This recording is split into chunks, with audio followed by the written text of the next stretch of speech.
the touchdown. It's through 50. He's got the speed. Touchdown. Welcome into another episode of Mac and Mose. Andy McNamara, joined by the editor-in-chief of GoDucks.com, Rob Mosley. We are here hopefully not for the final time to preview a game for the 2014, soon-to-be 15 season for the Oregon Ducks. But this is a big one. They keep growing in magnitude as the year advances. This time, it's the Oregon Ducks and the Florida State Seminoles in the first ever college football playoff semifinal. It also happens to be at the Rose Bowl, a place where Oregon will now have played 3 times in 6 years, which is a remarkable stretch. But more important, obviously, this time, if that's even possible, because a win here and they get another game. So this matchup, a lot of people were very intrigued by this when it was announced. You have the Ducks at 12-1. You have unbeaten Florida State, who is actually behind Oregon in the rankings as far as the playoff is concerned. They're the defending national champs. They haven't lost in 29 games. Yeah. It's quite a task at hand for Oregon dealing with this Florida State team. I think fans and media, people who are external to a program to varying degrees, whatever they are, get caught up so much in style points and things like that. Not just are you winning, but how are you winning? What red flags are being raised even as you're playing well that could be potential hurdles, roadblocks that your team could suffer from later down the road. To a team, though, it's all about winning. And so the level of respect the Oregon Ducks have for this Florida State team, having won 29 straight, is significantly high. They know how hard it is to keep winning. They're not, coaches and players aren't as worried about those style points. They look at the final score and say, hey, you came out ahead, you're good. Yeah. So, for all, Jameis Winston's thrown a few interceptions. They've given up some yards here and there. They've had to come back from some deficits, but they've always won, and that's the bottom line. This is a bottom line game, a bottom line industry that the coaches and players are involved in, and so what Florida State has accomplished really has Oregon's attention. I think part of that too is Florida State's the defending national champion, and the way they won it last year, they did sort of roll through their schedule. They ended the SEC string of national titles and were extremely impressive doing it. Jameis Winston won the Heisman Trophy. This year, they keep winning the games. The margin has just been smaller, and they've been behind in some games. But we heard today at the offensive press conference a little bit, people talking about moments in the season, things that have to go your way, bounces that have to go your way. You have to stay healthy. There's so many factors involved to get to this point. And Oregon had their own games. They had the Washington State game that Marcus Mariota was essentially perfect in, and if he wasn't, they lose that game. Right. The Utah game, where it went from what could have been a 14-0 deficit in a hostile environment on the road to 7-7 because of Joe Walker's incredible fumble return for 100 yards and a touchdown. So you need those things to kind of break your way. Both of these teams have gotten those breaks, but this is a whole different deal where they're going up, matched up against one another in the Rose Bowl. Florida State, other side of the country, but it's the second time they've played here in as many years, so they're familiar. I think that's one of the things to me that makes this a really compelling matchup is there's not going to be any real wide eyes. These are two teams that are going to get down to business, and they go through all the bowl week different events and stuff, but I think both teams are very focused on this game. Yeah, and Florida State, nationally probably is going to get the most respect as the team who's been here because, they played for a national title, won a national title. The tradition of that program, kind of sort of speaks for itself, the Bobby Bowden era, all that. But Oregon is not a team that's phased by this stage at all. From an Oregon fan's perspective, you really need to know how impressed the coaching staff has been with how focused the Ducks have been. Mark Helfrich, Don Pelham have been really pleased with the mental attention to detail, all that communication that they've seen in these practices. They've hit one day, they had full pads one day in practice this week. So it was really more about the mental side of things. That's harder for guys like you and me to pick up on watching a practice because, if guys aren't making big plays and big hits, it's hard for us to sort of judge the level of success in practice because then it's all about assignments and we don't know their assignments. Well, the coaches do, and the coaches have been really pleased with the level of focus. So, I think going into the game, they're going to feel like the preparation was done right, that they're ready to play. And then it just comes down to who makes a few more plays, who gets a few bounces. I think a lot of people are anticipating a pretty close game, and you need some breaks to go your way too. But both teams, I think, will be ready to play on Thursday. The mental part, I think, is so important because of the layoff, especially. It's not a situation where you're coming off a Pac-12 championship game. You've got some momentum going. Not that momentum is completely dead, but you have nearly a month between games now, and it's just being able to stay sharp mentally. It's great to have that time off to get better physically and to heal some dings and dents that have happened along the way. But to stay locked in and knowing that you're doing so against a team that is the defending national champs. Well, they'll get your attention and keep you focused if you weren't already. And that helps a great deal. One of the intriguing things in this game that will be talked about a lot, it already has been, but as the game develops, you have last year's Heisman Trophy winner in Jameis Winston against this year's Heisman Trophy winner in Marcus Mariota. Marcus, I think, has done a great job of sort of not deflecting, but every opportunity he has to sort of talk about the team mentality. And we heard it today from Devin Allen too, how these guys, they believe in the coaching staff. It's reciprocated back to the players, and I think the coaches truly respect these guys and feel like they are men of Oregon, which we hear a lot from Coach Helfrich. And they're going to be ready to go and battle as a team. The media is going to want to make a lot of the quarterback versus quarterback matchup, but there's just so many more factors to this game than just quarterback.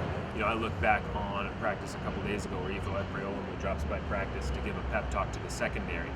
Here's a guy who could be so wrapped up in what his injury means to him and his draft prospects, and he's got to focus on the future and that. But no, he's completely committed to this team still and doing what he can to keep these guys sharp and ready to go for this bowl game. And, it's guys like him, Marcus Mariota, Hronis Grasu. When your best players are your best leaders and your highest character guys, people are going to fall in line. And then you have guys like Devin Allen, Charles Nelson, Royce Freeman, who are great soldiers and future leaders themselves, but at this point in their careers, great soldiers. Also high character guys. This is really something special that this team has brewing in that leadership, and everybody kind of falling in line, buying in that mentality like we talked about. Well, when you look at the matchup on the field, Oregon's defense coming off one of their most dominant performances, not only of the season, but in recent memory against Arizona. A couple of breakdowns late in that game that allowed Arizona to get on the board, but otherwise just completely shut them down. So that's going to be a key to watch. Can the defense sort of pick up where they left off from that game? And then on the other side, Marcus Mariota talked about it this week, how physical and how many playmakers Florida State has on defense. And they've taken some knocks in the media for maybe not being as complete of a defense as they've been in recent years, but they still have guys that can make game-changing plays. So it's going to force the Oregon offense to be as efficient as possible and as mistake-free as possible. So this is going to be, I really think this is going to be a tennis match on both sides of the ball, where if you can get some unforced errors from the other side and take advantage of it, and that's something Oregon has done such a great job of this year. For much of the year, they led the team in points off turnovers. It's almost like a basketball stat, but it's starting to get introduced into football as well. Being able to take advantage of those mistakes, convert them into points, and really sort of hit the opponent twice with one blow. Yeah, we've seen, and let's not ignore the obvious. Jameis Winston, Florida State's quarterback, has been a guy prone to early mistakes. So I think a lot of us, like everybody else, will be watching to see, does he make a couple early mistakes, and is Oregon able to capitalize? Is Oregon able to build a lead?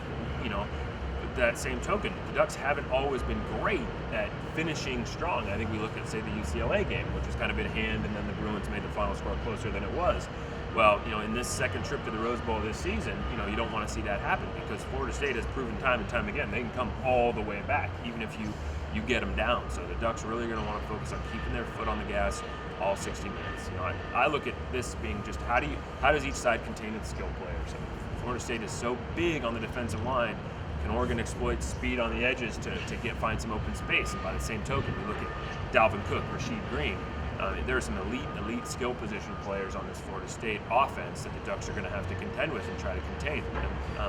There's no secrets at this point anymore. You know who you got to try to slow down. It's just who actually comes out and executes it better. A very big offensive line. They've got Nick O'Leary, the tight end.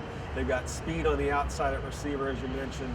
A good running back as well. So both teams are very balanced offensively, and that's going to be it's going to be a big task for the defense to be able to get some pressure on Winston. You talked about the mistakes that he's made early in games this year. For that to happen, I mean, the Oregon defense, especially the defensive line, needs some penetration. Forrest Buckner is a guy who's been consistent all year. I think Eric Armstead is practicing as well this week as he has all season. I mean, I think he's really, stepping up to what's going to be a big stage and wanting to take advantage of that opportunity. So, to have both of those guys be practicing right now at an elite level is a good sign. Joe Walker, a guy who's practiced well all season, and I think continues to do so. The question is going to be Chris Cizek replacing Ifo Ekpeola, cornerback. How does he handle the pressure? Do the Ducks take Troy Hill and just assign him to Rashad Green? Because I think the feeling is that he's the guy who really stands out above all else amongst Florida State's receivers. So do you take your best corner and put him on their best receiver? Oregon's typically just kept their guys on individual sides, but maybe you change that up. That's something to watch for early in the game Thursday. Defensively, minus Ifo's absence, a group of players that have played a lot of reps together this year. Offensively, the Ducks are going to get a lot healthier than they've been in recent games. We looked back at the Pac-12 championship game, and the receivers on the field were certainly not the ones that they were planning on starting the season with. Well, now you get Dwayne Stanford back. Keenan Lowe is going to be back. He's been limited in recent weeks. Baronis Grasu looks like he's prepared to play and regain his spot at center, which makes the line deeper, because then you've got a veteran in Hamani Stevens that can move back over to guard. So Thomas Tyner has been flying around this week. We've talked about it on Facebook and some of our other posts this week about just the bounce in his step, and it's reminiscent of his preparation for the UCLA game earlier this year. And he might not have had the total yards on the stat sheet that would blow you away, but he played probably, in my opinion, he played his best game against UCLA. He had key plays, he ran hard, and he ran with purpose, and that's what we've seen in practice this week from him. And that's the sort of guy who can provide that explosiveness on the edges to complement Royce Freeman's running between the tackles and really try to keep this Florida State defense off balance. I mean, how Oregon deploys all its weapons it's a constant theme with this offense, because there are so many of them. And how, guys like Byron Marshall, Charles Nelson, Thomas Tyner, Royce Freeman, what roles those guys fill, and how they can help keep Florida State off balance and not be able to expect the looks they're going to get. It's an exciting thing to watch from the Ducks week in, week out, and will be obviously a huge factor in this game. Oregon and Florida State in the Rose Bowl, the college football playoff semifinal. It's a 2:10 Pacific time kickoff. It's on ESPN, and I can't wait for the game. Not at all. I mean, this is the level of anticipation. When you get down to the site, just builds and builds and builds. It's been building for almost a month now since the Pac-12 title game. To face Florida State for the first time, a program with that kind of tradition. You've got the Mariota Winston storyline, as you mentioned. I mean, it's going to be so exciting to finally kick this one off and see how it plays out. Well, we will be back to wrap it up after it's all said and done. Hopefully, we'll be able to fold that into a preview for another game, but we won't get to win the day, Andy Mac. Exactly. Win the day. We'll cross that bridge when we come to it. Until next time, if you want to ask us any questions, any comments that you have, things you'd like us to discuss, you can get to us on Twitter. I am at McNamara UO. He is at Duck Football. Until next time, we'll see you.